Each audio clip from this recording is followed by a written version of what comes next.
توی یه جنگل سبز و قشنگ روباه کوچولویی زندگی میکرد به اسم کودولو. کودولو خیلی خجالتی بود، بلد نبود با حیوانای دیگه دوست بشه. حیوانای جنگلم کنار رودخونه بازی میکردن. خرگوشا میپریدن، سنجابا میدویدن، جوجه تیغیا شنا میکردن.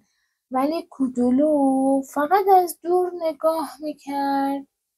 دلش میخواست بره پیششون اما نمیدونست چی بگه، تا اینکه پرنده آبی دانا روی شاخه نشست و گفت کودولو جان، چرا تنها نشستی؟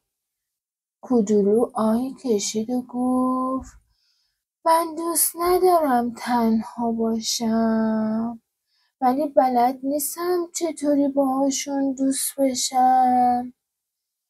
پرنده گفت خیلی راحته، برو نزدیک شو، لبخند بزن، بگو میتونم باهاتون بازی کنم. کودولو آروم آروم به خرگوشان نزدیک شد. دلش تون تون میزد.